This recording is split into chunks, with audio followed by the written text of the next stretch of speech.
राधे राधे। कविता गृह ज्ञान में आप सभी का बहुत बहुत स्वागत है। आज हम आपको बताएंगे मिथुन लगन की कुंडली अगर है आपकी सप्तम भाव से लेके द्वादश भाव तक, अगर उसमें राहु देव हैं तो कैसा प्रभाव डालेंगे। मान लीजिए ये आपका सप्तम भाव है, ठीक है, यहाँ पे राहु बैठ गए तो क्या है इसमें, ये आपका व्यापार में बिजनेस अगर करते हैं साझेदारी में तो साझेदार का हो गया। लड़के की कुंडली है तो ये उसके पार्टनर का हो गया, यानी लड़के की है तो पत्नी का, पति की है तो पत्नी का, पत्नी की है तो पति का भाव हो गया, ठीक है। तो राहु यहाँ पे 9 नंबर में बैठे हैं, ये ज्ञान का है। और राहु क्या है, थोड़ा सा रहस्यमय ग्रह है, तो विवाह में थोड़ा सा विलंब होगा, देरी करवाएगा, भ्रम की स्थिति हो सकती है। वैवाहिक जीवन में भी जो है थोड़ा सा मतभेद और उसमें भी विचारधाराएं अलग अलग हो सकती हैं। राहु क्या है, बाहरी ग्रह है, तो हो सकता है आपकी शादी जिससे हो उसका मतलब आपका संबंध अपोजिट थोड़ा सा अलग हटके होगा, या तो आप जो है लव मैरिज करेंगे तो वो जो है आपकी कास्ट की ना हो, आपके कल्चर की ना हो, दूसरे स्टेट की हो, तो ये संभावना ज़्यादा होती है। उसमें बिल्कुल अलग अलग उनका नेचर और वो एक सा नहीं होगा, तो ये संभावना होती है। बाकी और चीज़ें भी देखी जाती हैं। और राहु क्या है, अचानक से चीज़ें करता है, तो वैवाहिक जीवन बहुत अच्छा नहीं, उसमें थोड़ा सा जो है समस्याएं देता है। फिर उसमें गुरु की पोजीशन देखनी होगी, अगर शुभ ग्रह की दृष्टि है आ गई इसमें तो चीज़ें फिर समस्या कम हो जाएगी, चीज़ें सुधर भी सकती हैं। फिर 1 2 3 4 5, यहाँ पे 5वीं दृष्टि लाभ भाव पे डालेगा, मंगल का है, थोड़ा सा अप डाउन के बाद लाभ देगा। यहाँ पे राहु अच्छा माना गया है, राहु अचानक से अर्निंग के लाभ देता है, आर्थिक दृष्टि से अच्छा करेगा। थोड़ा रिश्तों में और स्वास्थ्य में थोड़ा सा परेशानी आ सकती है, बड़े भाई का भी होता है। 6 7वीं दृष्टि यहाँ पे डालेगा, तो ये मिथुन लगन हुआ। अगर बुध की स्थिति अच्छी है, ठीक है, तो बुध इनके मित्र हैं, तो यहाँ पे कोई ज़्यादा परेशानी नहीं देगा। थोड़ा सा जो नेचर इसका है थोड़ा स्वार्थ वाला, थोड़ा अपने बारे में पहले सोचना, और थोड़ा सा स्वास्थ्य संबंधी थोड़ी सी समस्याएं हो सकती हैं, कभी कभी भ्रम वाली स्थिति भी हो सकती है। तो अब फिर आपकी 8 9वीं दृष्टि यहाँ डालेगा, यहाँ पे भी थोड़ी समस्याएं, छोटे भाई बहनों, छोटी यात्राओं, लेखन का है, जिस चीज़ का है, मीडिया का, तो थोड़ी सी यहाँ पे भी समस्याएं करेगा। फिर मान लीजिए राहु देव आपके बैठ गए अष्टम भाव में, ठीक है, तो ये त्रिक भाव है। यहाँ पे पूर्व ग्रह का बैठना अच्छा मानते हैं, शनि इनके मित्र भी हैं, लेकिन चूंकि ये त्रिक भाव है तो आपके साथ अचानक अचानक चीज़ें होंगी, अचानक से समस्या आ जाना, अचानक से ये आयु का भी है, ठीक है, रिसर्च का है, रिसर्च के मामले में ये अच्छा है आपका, क्योंकि दिमाग अच्छा होगा उसका। अनुसंधान का भी है आपका, ठीक है, इसमें जो है पैतृक संपत्ति भी देखते हैं, और पीड़ा, कष्ट, समस्याएं, दुर्घटनाएं, ये सभी का। तो ये जो है फिर इसकी शनि की पोजीशन देखनी पड़ेगी, कैसे क्या है। शुभ ग्रह की दृष्टि और शनि अच्छा है तो आएंगी समस्याएं, चली जाएंगी, वो पूरा देखना पड़ता है। लेकिन फिलहाल यहाँ पे बहुत अच्छी तो नहीं होती है पोजीशन, बाकी सब देखने के बाद पता चलेगा, थोड़ी तो समस्याएं देगा ही, क्योंकि ये त्रिक भाव है। फिर मान लीजिए राहु यहाँ बैठ गए, हाँ, यहाँ से दृष्टि डालेगा तो 1 2 3 4 5 यहाँ पे समस्याएं देगा। व्यर्थ का खर्च, हॉस्पिटल का है, स्वास्थ्य संबंधी परेशानी में उसमें खर्च हो सकता है आपका, कोर्ट कचहरी, वो शुक्र की पोजीशन जैसी है उस हिसाब से फिर समस्याएं तो यहाँ पे भी देगा। लेकिन अगर इसकी पोजीशन अच्छी है तो थोड़ा सा कम हो जाएंगी समस्याएं, लेकिन देगा ज़रूर, क्योंकि यहाँ पे भी दृष्टि डाल के। फिर मान लीजिए 6 7वीं यहाँ पे डालेगा, यहाँ पे भी प्रॉब्लम देगा।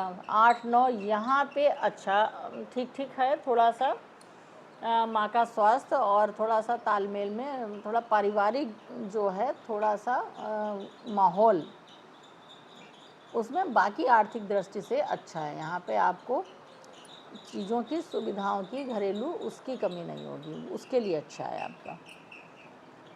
फिर मान लीजिए हाँ नवम भाव में बैठ गया तो ये भाग्य भाव से इसका कनेक्शन, तो ये लंबी यात्राओं का ये तो है ही।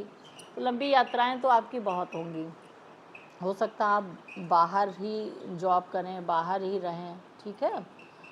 और पिता के साथ थोड़ा सा तालमेल, क्योंकि वैसे तो शनि इनके मित्र हैं, लेकिन चूंकि ये राहु का थोड़ा सा नेचर वैसा है और शनि थोड़ा सा कर्म प्रधान और उसका है न्यायप्रिय, और राहु थोड़ा सा अलग है, तो उसमें थोड़ा सा तालमेल में थोड़ा सा स्वास्थ्य संबंधी थोड़ी उसमें आ सकती हैं। बाकी ये आपको धार्मिक बनाएगा, धार्मिक यात्राएं करवाएगा, विदेश यात्राएं करवाएगा। हो सकता आप बाहर ही रहें, बाहर ही जॉब करें, बिजनेस करें, तो ये संभावना बनती। फिर 1 2 3 4 5वीं दृष्टि यहाँ पे डालेगा। वही चीज़ है, बुध अगर अच्छी पोजीशन में है तो अच्छा ही होगा। ये यहाँ पे इनकी उच्च की है तो अचानक चीज़ें करेगा। अगर बुध की पोजीशन और बाकी सब चीज़ें हैं तो बहुत ऊंचाई देता है। राहु जो है बहुत ही जब ऊंचाई पे ले जाता है तो बुलंदी देता है। बाकी पोजीशन देखनी पड़ेगी, लेकिन फ़िलहाल यहाँ पे अच्छी पोजीशन है इसकी। 6 7 यहाँ पे 8 9 यहाँ पे प्रॉब्लम थोड़ा थोड़ा तो वो देगा ही देगा। फिर मान लीजिए यहाँ पे राहु की पोजीशन है, ये बहुत अच्छा है। दसम में राहु बहुत अच्छा मानते हैं, कैरियर के लिए बहुत ही ऊंचाई देता है, आर्थिक दृष्टि से बहुत अच्छा देता है। थोड़ा सा इसमें अचानक चीज़ें होंगी। अगर गुरु की पोजीशन अच्छी है तो ये कैरियर में बहुत ऊंचाई, मान सम्मान, नेम फेम, राजनीति में है आपका, उसमें फिल्म इंडस्ट्री में है, जैसे रूप बदलना कहते हैं ना, और ये ग्रह ही ऐसा है, छाया ग्रह, तो इसकी कहानी सुनी होगी आपने। तो एक्टर वगैरह इनका है, नेता वगैरह का राहु का ज़रूर कनेक्शन होता है, जो इतनी ऊंचाई तक ले जाता है। राहु अगर अच्छा है तो बहुत ही अच्छी वो देती है, ख्याति देता है, नेम फेम। तो यहाँ पे दसम भाव में राहु की पोजीशन बहुत अच्छी बताई गई। 1 2 3 4 5वीं आपको बता दी, 6 7 8 9 यहाँ पे प्रॉब्लम करेगा। फिर मान लीजिए राहु आपके यहाँ बैठ के 11वें भाव में भी राहु की बहुत अच्छा मानते हैं। अर्निंग में लाभ, कई स्रोतों से आपको लाभ होगा, आर्थिक पैसा अच्छा होगा, क्योंकि ये मंगल का है। मंगल की अगर अच्छी पोजीशन है, राहु उसको हवा देता है।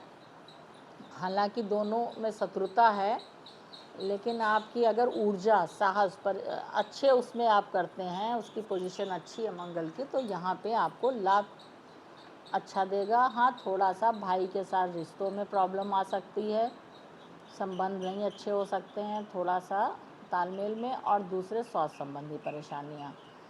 बाकी आर्थिक दृष्टि से ये अच्छा है। थोड़ा सा व्यर्थ का खर्च भी करा सकता है, लेकिन पैसा देगा। फिर 1 2 3 4 5वीं यहाँ, 6 7 यहाँ, 8 9 यहाँ पे बता ही दिया है आपको जो समस्या। फिर मान लीजिए राहु यहाँ पे बैठ गया 12वें भाव में, तो ये क्या है, बंधन का है ना, कोर्ट का है, सैया सुख का है, नींद का है, और आपका जो हॉस्पिटल है, हानि का है, व्यर्थ का व्यय आपका हो सकता है, स्वास्थ्य पे हो सकता है, हॉस्पिटल पे हो सकता है, और लड़ाई झगड़ा है तो कोर्ट वगैरह भी इसी से देखते हैं, जेल है, बंधन सब। तो शुक्र की पोजीशन देखनी पड़ेगी, किसी कुर ग्रह की दृष्टि पड़ गई या फिर कुछ है तो उसमें दिक्कत। बाकी अगर शुक्र की पोजीशन अच्छी है तो समस्याएं तो देगा, राहु यहाँ पे दिक्कत करता है। अब उसको पूरा आपको देखने के बाद ही पता चलेगा। फ़िलहाल यहाँ पे बहुत अच्छी पोजीशन नहीं मानते हैं। अब इनकी दृष्टि 1 2 3 4 5 यहाँ पे डालेगा। यहाँ पे थोड़ी समस्याएं जो बताई, वैसे ये ठीक है। 6 नंबर इनका स्वयं का है, 2 को भी ये शुक्र इनका मित्र ही है, तो पोजीशन अच्छी, तो समस्याएं तो आएंगी लेकिन फिर उसका हल निकल आएगा, बहुत ज़्यादा दिक्कत नहीं करेगा। अगर शुक्र भी आपका गड़बड़ है, या मान लो ये पाप कर्तरी में आ गया, या कोई और पूर्व ग्रह की दृष्टि, तो फिर बिगड़ सकता है। उसको फिर आपको पूरा देखने के बाद ही पता चलता है। तो 6 7वीं यहाँ पे, 8 9 यहाँ पे, ये हमने आपको बता ही दिया। जिन जिन चीज़ों का है तो समस्याएं थोड़ी सी देगा ज़रूर, क्योंकि राहु का जो नेचर है और ये है त्रिक भाव। तो त्रिक भाव में वैसे तो कुर ग्रह अच्छे हैं, लेकिन जो उनका निगेटिव नेचर है वो अपनी दशा अंतर्दशा में उसका प्रभाव ज़रूर डालेंगे। तो ये मैंने आपको मिथुन लगन की कुंडली में षष्ठ भाव से लेके द्वादश भाव तक अगर राहु हैं तो क्या प्रभाव डालेंगे उसको बताने का प्रयास किया है अपनी सीधी सरल भाषा में। अगर आपको हमारा वीडियो अच्छा लगा हो, लाइक करें, सब्सक्राइब करें, बेल आइकन ज़रूर दबाइएगा ताकि नया वीडियो सीधे नोटिफिकेशन आप तक पहुँचे और उसका आप फ़ायदा उठा सकते हैं। आप अपना कुछ सुझाव भी दे सकते हैं, उस पर भी हम अमल करेंगे।